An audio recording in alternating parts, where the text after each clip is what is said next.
ইয়াসলিমুনা মুসলিমুনা আল্লাহ দেয়নি, দিয়েছে। ইয়াসলিমুনা মুজারে বর্তমান ভবিষ্যৎ প্রেজেন্ট ফিউচার, আল্লাহ মুসলিমুনা না দিয়ে নাস দিয়েছেন একবারে। মানুষের যারা মানুষের উপরে জুলুম করেছেন এতদিন, তারা আল্লাহর মামলার আসামি। বিশ্বজিৎ কি মানুষ ছিল না? একটা বছর আগে সে মুসলমান না, কিন্তু সে তো মানুষ। বলেন কি করে মারলেন তাকে? আমার সাথে জেলে ছিল ওই ছেলেটা, খুলনায় বাড়ি, ওইটা 18 মাইল নাকি আছে না ভাই, ওখানে বাড়ি শাওন। আমি বললাম আপনি এভাবে পথ মারলেন কি করে? বলছে আমার মাথা ঠিক ছিল না। মাথা ঠিক ছিল না, কি হয়েছিল বলো? উপর থেকে আমাদেরকে যা জানিয়েছি আমরা তাই করেছি। ছেলেটা বারবার বলছিল ভাই কিসের জামাত, কিসের শিবির, আমি মুসলমান না, আমি আপনাদের মতো হাফ হাতা না, আমি ফুল হাতা। ফুল হাতা না, আমি এটা ওর কাছ থেকে ওই দিন শুনেছিলাম। আমাদের যিনি জেলার ছিল দেবদুল্লাহ আলো, সেই দিনই আসতো, তখনই মানুষ চিল্লিয়ে উঠতো যে ফুল হাতা আসতেছে। তার মানে হয়তো মুসলমানই দেয়নি, এটা ফুল হাতা আর আমরা হাতা। ও বলেছে যে ভাই আমি মুসলমান না, আমি শিবির না। কিসের শিবির, কিসের জামাত, আমি হিন্দু মানুষ। তারপর আমরা ছাড়ি নাই। কি করলেন আপনি এই কাজটা করে? এখন তো ফাঁসির আসামি থেকে যাবজ্জীবন 30 বছর জেল খাটা লাগবে, জীবনটা শেষ হয়ে গেল। জেলখানায় যে আমি এতটুকু অনুধাবন করেছি, অন্যায় করার পরে যদি সাজা হয়ে যায় তার পাশে আর কেউ থাকে না, তখন অনুশোচনা আফসোস করা ছাড়া সারাটা জীবন আর কিছু নেই। এখন যিনি জল্লাদের দায়িত্বে আছে, আগে তো শাহজাহান জল্লাদ ছিল, এখন যিনি দায়িত্বে আছে ওর বাড়ি চট্টগ্রামে। এই লোকটা আমার সাথে মাঝে মাঝে দেখা করতো, বলতাম ভাই যেহেতু চেকার ছিলেন, চেক করতেন মোবাইল আছে কিনা। ডাক দিয়ে একদিন বললাম ভাই কি কয় বছর? আমার মামলা সেমন কঠিন না, বউ এক থাপ্পড় দিয়েছিলাম, সাদা মরে গেছি। আমি 17 বছর না কত বছর যেন বলে সৌদি আরবে ছিল, এরপরে বিয়ে করেছে। বিয়ের পরের বছরে ওর বর সাথে গন্ডগোল, কি ওর স্ত্রী আর ওর মার সাথে মিল নেই। আজ হাজারো পরিবার গুলো শুধু ওই স্ত্রী আর শাশুড়ি এদের মিল না থাকার কারণে যাচ্ছে। মাঝখান থেকে ছেলেরা রোগী হয়ে যাচ্ছি আমরা।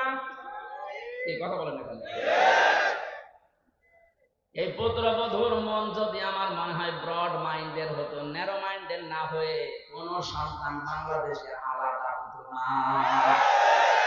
বৃদ্ধাশ্রম বানানো হচ্ছে এখন জেলায় জেলায়। কালকে যেখানে ছিলাম সেখানে দার্শনকোপা একটা বৃদ্ধাশ্রম উদ্বোধন করে আসলাম। সেদিন গিয়েছিলাম নীলফামারী কিশোরগঞ্জ থানা, বলে চলেন বৃদ্ধাশ্রম দেখে আসি। যে দেখি এই করে 20 জন, এই করে 20 জন মা আর বাবা বসে আছে। এদের চোখের দিকে তাকিয়ে আমি বুঝেছি প্রতিটি সন্তানটা, প্রতিটি মা বাবা ছেলে মেয়ের জন্য বরদোয়া দিচ্ছে। এই জন্য তো শুধু আমি সন্তান, আমি দায়ী না, ওবায়দুল্লাহ এরশাদ দায়ী না।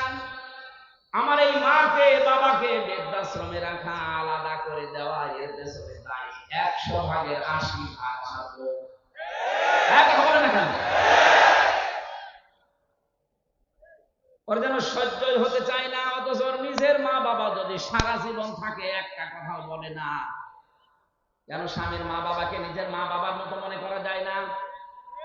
মেয়েরা এসেছে, সম্মানিত মা বোনের একটা গোপন আমল বলছি, জীবনে যদি স্বামীর মন পেতে চান, সত্যিকারের ভালোবাসা পেতে চান, স্বামীর মা বাবাকে নিজের মা বাবা মনে করেন। এখন নিজের জীবনেও স্বামীর মন পাবেন না, উপরে উপরে হয়তো আপনাকে ভালোবাসা দেখাবে, আর ভেতরে ভেতরে দোয়া করবে আল্লাহ এরকম নাও। কারণ এর কারণে আমার 25-30 বছর আমার পেছনে যারা শ্রম দিল, ওই মা বাবা পর্যন্ত এখন আমার কাছে নেই।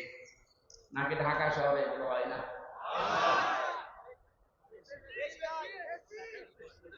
ঢাকাবাসী কোন মহিলা, কোন স্ত্রী যদি চায় যে আমার স্বামী আরো বেশি দিন বেঁচে থাক, আমার স্বামীর সম্মান, আমার স্বামীর সন্তান, আমার স্বামীর এই প্রভাব প্রতিপত্তি, টাকা পয়সা এগুলো আরো বেড়ে যাক। নবীজি বলেন ওই মহিলার উচিত তার স্বামীকে সব সময় তাকিদ দেওয়া, স্বামী তুমি যাই করো না কেন রক্তের সম্পর্কগুলো অটুট করো। তুমি তোমার ভাইয়ের সাথে সম্পর্কটা ঠিক রাখো, তোমার বোনের সাথে সম্পর্ক ঠিক রাখো, মা বাবার সাথে সম্পর্ক ঠিক রাখো, তোমার চাচা চাচি ফুফা ফুফি এদের সাথে সম্পর্ক ঠিক রাখো, কারণ এদের সাথে সম্পর্ক রক্তের কিসের। এদের সাথে আর সম্পর্ক খারাপ করার পেছনে দায়ী এই বউগুলো। আরে বউগুলোকে পিন দেয়, ঔষধ দেয় ওই বোর মা আর ওর বড় বোন। এখান থেকে শুধু ঔষধ পাঠায়, ওই আর কতদিন থাকবি, আলাদা হয়ে যা। আমার মনে হয় ঢাকাতে এরকম কিছু হচ্ছে, এই জন্য এত আওয়াজ দিচ্ছে। কার কার বউ এরকম ছোট মনের, একটু হাত বলেন তো।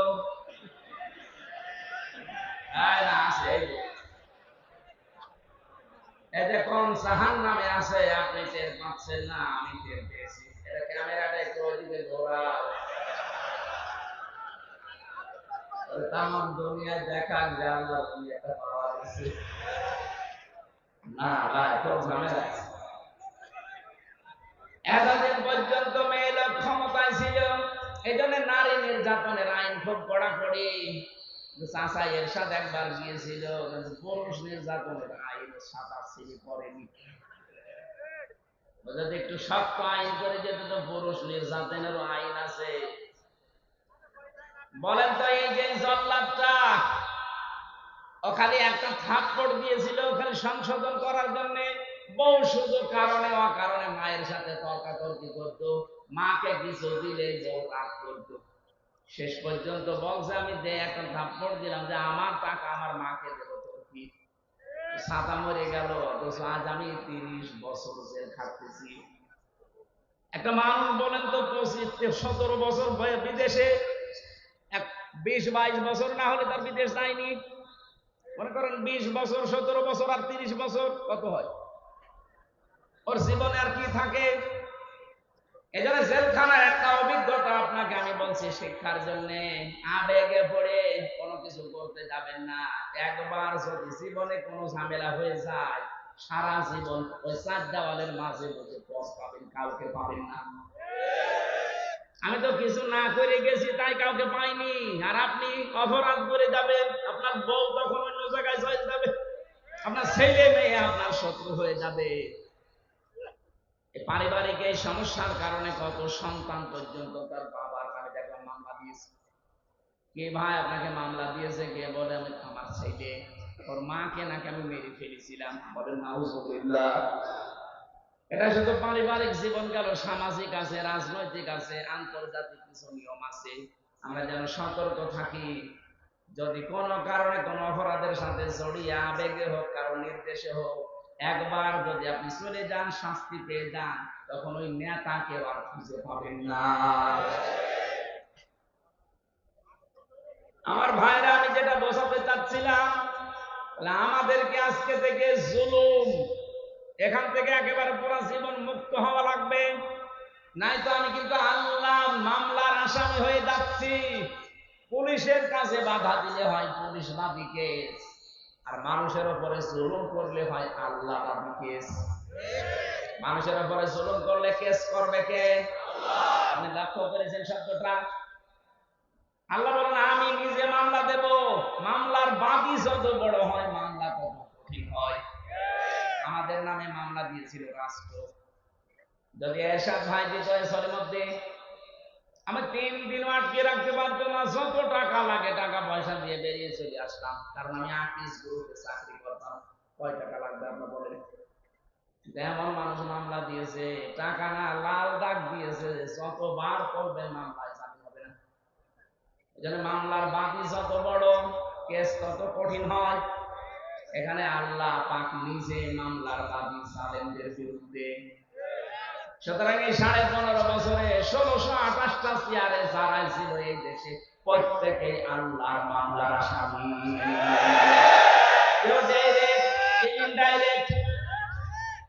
এরা আল্লাহর মামলার আসামি, এদের কোনো মাপ নেই। আল্লাহু লা ইয়াহদিল কওমাজ জালিমিন। ইয়াহদি মোজারে, বর্তমান, ভবিষ্যৎ, প্রেজেন্ট, ফিউচার।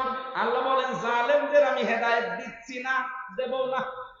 যেন জালেমদের কপাল পুড়ে গেছে, দুনিয়া আপনার শেষ, আখিরাত শেষ হয়ে গেছে। জালেমদের চোখের দিকে, মুখের দিকে এখন তাকালে দেখবেন শুধু চিন্তা, চিন্তা আর চিন্তার ছাপ। আরে ভাই, ছেলে তো আলেমরা ছিল, ওই তাদের মুখে দেখতাম হাসি। আর এখন আজকে কর্নেল ফারুক খানের দিকে তাকান, চেহারা দেখেই মনে হচ্ছে সব শেষ হয়ে গেছে। কি হতাশার ছাপ চেহারার ভেতরে। কোরআনে কারিম আল্লাহ ১৫০০ বছর আগে ওদের এই মুখের ছাপের কথা জানিয়েছে। আল্লাহ পাক বলেন সূরা আনামের ৪৪ নম্বর আয়াতের মাঝের অংশে এটা আছে, হাত্তা ইযা ফারিহু বিমা উতু আখাযনাহুম বাগতাতান ফাইদাহুম মুবলিসুন। ওরা যখন আল্লাহর দানকৃত নিয়ামত পেয়ে আনন্দে আত্মহারা হয়েছিল, হঠাৎ করে আমি আল্লাহ তাদেরকে ধরলাম। এদেরকে ধরেছে কে? ছাত্র জনতা মিলে শুধু ধরে না, আল্লাহ বলেন আমি ধরেছি ওদেরকে। ফাইদাহুম মুবলিসুন, ওরা হতাশ হয়ে গেছে, ওরা নিরাশ হয়ে পড়েছে। ওদের চেহারার দিকে আপনি তাকিয়ে দেখবেন যত রকমের চিন্তার ছাপ এই চেহারার ভেতরে ঢুকে দিছে। ইন্নামা নুমলি লাহুম লিয়াজদাদু ইসমা ওয়া লাহুম আযাবুম মুহিন। মানুষের পাপ যখন পরিপূর্ণ হয়ে যায় তখন আল্লাহ তাদেরকে অপমানজনক শাস্তি দেয়। অপমান তো এরকম, মাথায় তো দড়ি আমারও দিয়েছিল, ওদের মাঝ মাথায় দড়ি। ওদেরকে দেখলে মানুষ মশা ডিম মারছে, আর আমাদের মাথায় দড়ি দেখলে পুলিশ পর্যন্ত কাঁদতো। এই কথা বলছে দেখেছি, হয়তো বাধ্য হয়ে পারতো না কিছু করতে, কিন্তু কাঁদতো। সিসি ক্যামেরার কারণে ওইদিকে তাকিয়ে চোখের পানির দিকে দেখতাম, কাঁদতেছে। হুজুর আপনাকে একটু আমি সিঙ্গাড়া কিনে দেবো, ওই যে সিসি ক্যামেরায় ওই শয়তানটা দেখতে পাচ্ছে, ও দেখলে আমার চাকরি চলে যাবে। কিন্তু আমার সহ্য হচ্ছে না, আমার মনে হয় চাকরি ছেড়ে চলে যায়। উপায় নেই বলে আমি করছি, কিন্তু আপনি আমার মাফ করে দিয়ে না। আপনারা কি? আমার মাথায় দড়ি দিয়ে নিয়ে আমি হাসতাম জালেমদের কাজ কারবার দেখে। কি করছে এরা? শুধু দড়ি দেয়নি, হাতে হ্যান্ডকাপ পেছনে বেঁধে দিত, মাথায় দিত দড়ির, হাত পায়ে দিত ডান্ডা বেড়ি, মাথার উপরে দিয়েছে সেই লোহার টুপি, বুকে দিয়েছে সেই বুলেট প্রুফ জ্যাকেট। মনে হচ্ছে যে কি নিয়ে যাচ্ছে, অথচ কিছুই না। একটা ভীতিপূর্ণ অবস্থান তৈরি করে আলেমদের সাথে অস্ত্র করত, যেন পরবর্তী প্রজন্ম ভয়ে কেউ আলেম হতে না চায়। জালেমদের কিন্তু জাতে মাতালো তালে ঠিক আছে, ওরা এমন এমন অবস্থা করতো। আরে ভাই, আপনি আল্লামা মামুনুল হককে আপনি জেলে রাখবেন, রাখেন, এত কষ্ট মুষ্টি করা দরকার কি? কি অবস্থায় তারা নিয়ে যেত দেখেছেন? হুইল চেয়ারে করে, লোকটার মাথায় ব্যথা, হাঁটতে পারে না, পায় হাতের মধ্যে সেই কি হাতের ভেতরে ভর দিয়ে তার যাওয়া লাগতো। রিমান্ডে তো আমি ছিলাম, আমি বুঝেছি আপনারা কি করেন। বিভিন্ন অস্ত্র নিয়ে এসে বলতো যে এইগুলো দিয়ে আমরা নখ তুলি। কিছু কিছু মানুষের আমি দেখেছিলাম এত বড় বড় নখ হয়ে গেছে, যাদেরকে আয়না ঘরে রেখেছে, তাও তো এটা ২ নাম্বার। আসলটা যারা আছে এত বড় বড় নখ হয়ে গেছে, চুল দাড়ি গোপ দেখলে মনে হচ্ছে ওরে বাবারে জঙ্গল থেকে বেরিয়ে আসতেছে। এই নখ দিয়ে দেওয়ালের সাথে খুশিয়ে খুশিয়ে লিখে রাখতো কাটা কাটা অক্ষরে যে ভাই যদি কেউ বাইরে যেতে পারে এই নাম্বারটা একটু জানাবেন, যে এই নাম্বারের লোকটা এখনো বেঁচে আছে। কি করেছেন আপনি বলেন তো? আর আপনি বলেন আমি কি করেছি, আমার পালানো লাগলো, কি করেছেন আপনি দেখতে পাচ্ছেন না? আপনার পাপের বোঝা পরিপূর্ণ হয়ে গেছে, এই জন্য তো আল্লাহ এত অপমান করছে। বিচারপতি মালিকের মতো এরকম একটা হারামি করে বিচারপতি বানিয়ে পুরাটাই অবিচার করেছে। আল্লাহ পাকও দেখিয়েছে, কলার পাতায় শুয়েছে, ওরে ওর বিচি উড়ে গেছে, সংসার করার কাজ শেষ। দেখেন কবে সন্দেহ বউ চলে গেছে, কারণ বিচি না থাকলেও তো থাকবে। আযাব ও মহিন শুধু পড়েছি, এটা আমি দেখলাম নিজের চোখে যে আল্লাহ অপমান করে কি করে, এই কথা বলে না কেন? এজন্য আমি আবার বলছি, আমরা যারা আছি সাবধান, যদি আগামীতে সিয়ার পানও জুলুম করবেন না। আপনার বাড়ি ঘর, আপনার অফিস আদালত যতই মজবুত করেন, আল্লাহ কিন্তু ওইটা জনশূন্য করে দেবে। আমাদের হেফাজত করুন বলেন আমিন। আমরা আজকে একটা গ্রাম নিয়ে আলোচনা করব, খুব খেয়াল করে মিলাবেন। আমার তো কোরআনের আয়াত পড়লেই মনে হয় এটা কেবল নাজিল হচ্ছে। সূরা নমল থেকে আমরা পড়েছি, এর নামকরণ, ঐতিহাসিক প্রেক্ষাপট, ব্যাখ্যা, অনেকগুলো কথা আছে, মাতৃভাষায় অর্থ, এগুলো সব বাদ দিয়ে দিলাম। 10টার ভেতরে ডাক্তার ঘুমাতে বলেছে, 10:30 বেজে গেছে, তাড়াতাড়ি শেষ করবো, এই জন্য আমরা সব বাদ দিলাম। সূরা নাহাল 112 নম্বর আয়াত। আজকের আলোচনার বিষয় গ্রাম। কি বললাম? এটা কি গ্রাম নাকি শহর? আল্লাহ রাব্বুল আলামিন এমন একটা গ্রামের, এমন একটা জনপদের উদাহরণ আমাদের কাছে দিচ্ছেন, একটু মিলিয়ে দেখবেন। অবরাবাল্লাহু মাসালান ক্বরিয়াতান কানাত আমিনাতান মুতমাইন্না। আল্লাহর এই দৃষ্টান্তের দিকে লক্ষ্য করো। আল্লাহ রাব্বুল আলামিন নিজে একটা দৃষ্টান্ত দিচ্ছে, উদাহরণ তোমাদের সামনে পেশ করছে, উপমা দিচ্ছে আল্লাহ তোমাদের সামনে একটা গ্রামের। কিসের? যে গ্রাম ছিল শান্ত, নিরাপত্তা দিয়ে বেষ্টিত এবং নিশ্চিন্তে বাস করা যেত। দুইটা শব্দ পেলাম আমরা, কানাতা আমিনাতান মুতমাইন্নাতান। এটা যদি ক্লাস হতো তাহলে এখানে আরবি গ্রামারের অনেক নিয়ম আছে।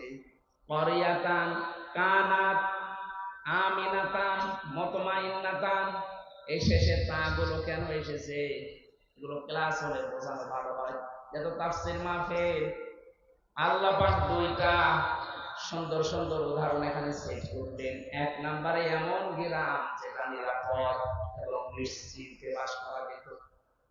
তাফসীরে মুফাসসিরিন ইকরাম, আমি যত তাফসীর দেখেছি সবাই এক বাক্যে জানিয়েছে, এইটা বলতে আল্লাহ বুঝিয়েছেন মক্কা শরীফকে। কাকে? মক্কা শরীফকে আল্লাহ পাক একেবারে নিরাপত্তার শহর জানিয়েছেন। আত-তিনি ওয়াজ-যাইতুনি ওয়া তুরি সিনিনা ওয়া হাদাল বালাদিল আমিন। এটা একটা নিরাপদ শহর। এবার আসেন তো বাংলাদেশের সাথে এই শব্দটা মিলাই। আমরাও কিন্তু ঠিক নিরাপদে ছিলাম, হঠাৎ করে সে 47 থেকে আরম্ভ হয়েছে। কি 47 থেকে আরম্ভ? এর আগে তো শান্ত শিষ্ট নিরাপত্তা বেষ্টন করে আমরা ছিলাম। কারণ 800-850 বছর আমাদের এই এলাকাটা, পুরো ভারতবর্ষ মুসলমানদের হাতে ছিল। মুসলমানদের যখন হাতে ছিল তখন শিরক এত বেশি ছিল না। কারণ মুসলমান ক্ষমতা নেওয়ার পরে যে কাজগুলো করবে তার এক নম্বরে তারা শিরক বন্ধ করবে। সূরা আলে ইমরানের 93 নম্বর আয়াতে আয়াতের তাফসীর করা আছে। আমার তাফসীর আজকে হচ্ছে কোরআন বিল কোরআন। ভালো করে খেয়াল করুন ভাই। ইন্না আউওয়ালা বাইতিন উযিআ লিন-নাসি লাল্লাযী বিবাক্কাতা মুবারাকান ওয়া হুদাল লিল আলামিন। আল্লাহ পাক বলেন, পৃথিবীর প্রথম ঘর যেটা প্রতিষ্ঠিত হয়েছে, যেটা বানানো হয়েছে মক্কায়, মানে মক্কায়। মক্কার প্রাচীন নাম হচ্ছে বাক্কা। এর ভেতরে এক নম্বরে মুবারাকান, বরকতময় করে দিয়েছি আমি আল্লাহ এই ঘরকে। 2 নম্বরে এখানে হেদায়েতের মশাল জ্বালিয়ে দিয়েছি তামাম বিশ্বের মানুষের জন্য। দুইটা বিষয় আল্লাহ জানালেন এই ঘর সম্পর্কে, যেটা বরকতময়, এটা হেদায়েতের মশাল। আমান দাখালাহু কানা আমিনা। কেউ যদি এই ঘরে প্রবেশ করে আল্লাহ তাকে নিরাপত্তা দিয়ে দেয়। কে বলছেন?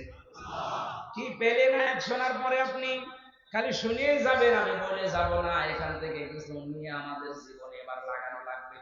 কথা বলেন না কেন?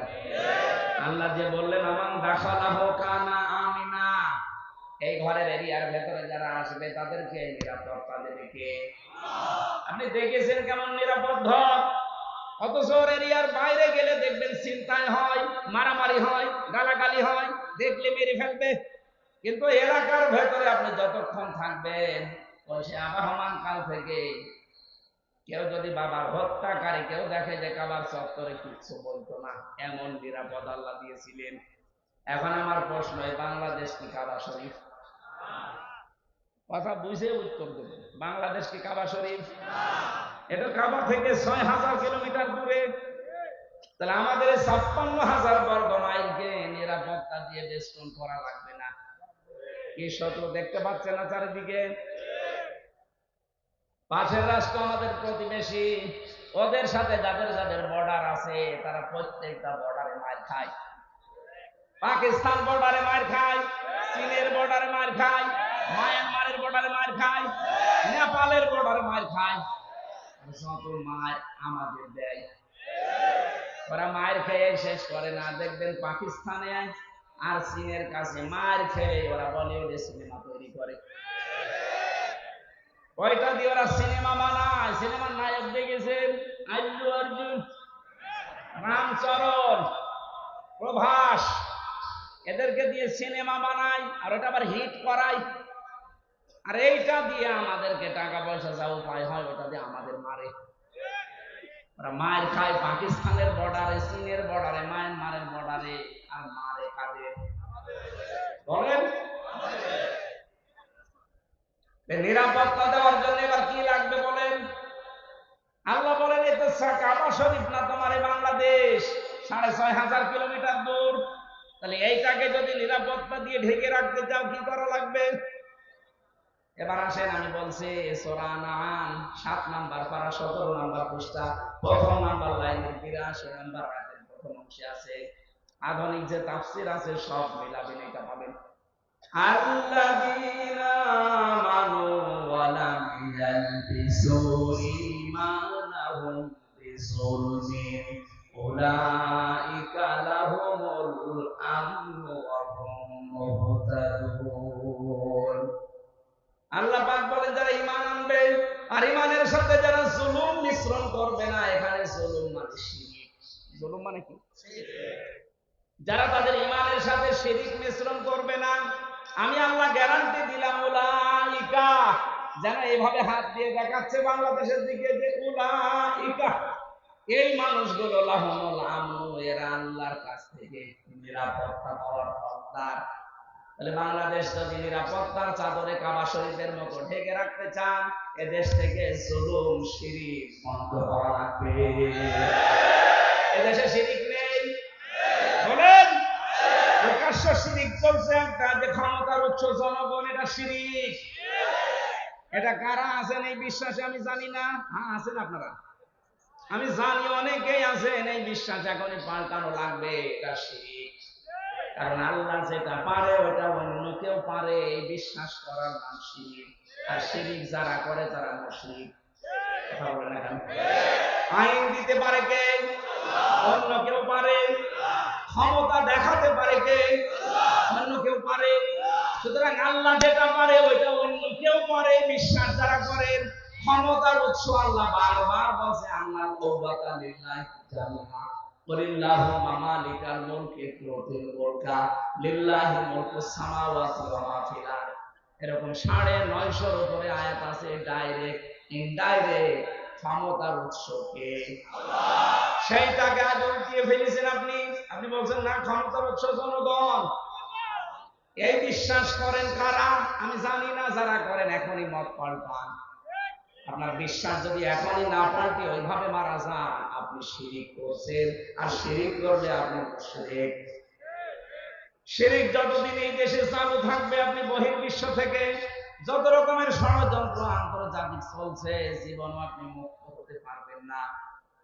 আমরা একটা গেড়া কলের ভেতরে পড়ে আছি, একদিকে আমেরিকা আর একদিকে রাশিয়া। কোন দিকে যাবেন, যেদিকে যাবেন ওইদিকে মার খাবেন।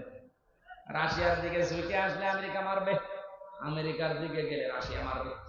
আল্লাহ এমন একটা জায়গায় আমাদেরকে রেখেছে, আমরা আবার বুটি হয়ে গেছি। এখান থেকে একটা উত্তরণের পথ আছে। এদেশের 18 কোটি মানুষ ঐক্যবদ্ধ হওয়া লাগবে, যারা শিরক করবে না। আর শিরিক কাকে বলে? তাফসীরের ভাষা থেকে বলছি শিরিক বিল জাত, শিরিক বিল সিফাত, শিরিক বিল ইখতিয়ার, আর শিরিক বিল হুকুক। এটা এক একটা আবার 4 প্রকার, 4 4 16 প্রকার। ওই 16 প্রকার শ্রেণী বিন্যাস করলে হয় 24 প্রকার। 24 প্রকার শ্রেণী বিন্যাস করলে হয় 72 প্রকার। 72 প্রকার ভাগ ভাগ করলে তাফসীরে আছে 120 প্রকার। শিন র কাফ এই শব্দের ভেতরে এতগুলো কথা লুকিয়ে আছে, এক একটা পয়েন্ট আকারে বললে 120 দিন লাগবে। এত কথা শুধু একটা শব্দের ভেতরে আল্লাহ লুকিয়ে রেখেছেন। তাফসীর করতে গেলে সময় লাগে এই কারণে। আল্লাহ রাব্বুল আলামিন আমাদেরকে নিরাপত্তা দেবেন ৫৬,০০০ বর্গ মাইল। যত রকমের দুশমনী, যত রকমের ষড়যন্ত্র কৌশল হচ্ছে, যত রকমের কূট কৌশল চলছে, সবকিছু থেকে আল্লাহ আমাদের বাঁচাবেন। গ্যারান্টি দিয়েছেন উলাইকা লাহুমুল আমন, এই মানুষগুলো নিরাপত্তার হকদার। কিন্তু শিরক জুলুম বন্ধ করা লাগবে। জুলুম যাই হোক বন্ধ হয়েছে, কিন্তু শিরক এখনো বন্ধ হয়নি। কথা বলেন। আমাদের দেশকে যদি এখন আমরা নিরাপত্তায় ঢেকে দিতে চাই, কি লাগবে? সর্বপ্রথম শিরক মুক্ত হওয়া লাগবে। এখন একটা একটা করে পয়েন্ট আকারে বললে এত সময় থাকবেন আপনারা, আমি আয়াতটা আগে শেষ করে দিই। বলা ঠিক সম্ভব নয়। আমি যতটুকু পারি আয়াতটা শেষ করে তারপরে যদি সময় আমার খোলায়, কণ্ঠ বসে যায়। কারণ 3টা বছরে জালেম রাজা খাওয়াইয়েছে, শরীরটা শেষ করে দিয়েছে। কিছুক্ষণ কথা বললে আমার গলায় ব্যথা করে। ভেতরে তো কোনো চিকিৎসা নেই। যে ডাক্তার আসতো সব রোগের এক ওষুধ।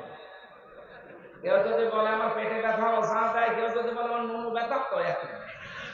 হ্যাঁ, আপনি জিজ্ঞেস করেন যারা ছিল, যা বলবে একই ওষুধ দেয়। আরে ভাই পেটে আর নুনু কি এক? তারপরেও একই খেলে খান, ওরা ভালো হয়ে যাবে। কারণ বাইরে তো যেতে পারবেন না। এই অবস্থায় 3টা বছর, তারপরে আমার তো ডাক্তারের কাছে নিয়েই যেত না। 14 দিন বলার পরে একদিন নিয়ে যেত, তার 4-5 জন কারারক্ষী। মনে হচ্ছে যে কি হয়েছে, বাইরেও যাও ভেতরে। এত ভয় এদের। সিসি ক্যামেরা দিয়ে রাখতো, কারারক্ষী আলাদা ভাবে বসিয়ে রাখতো।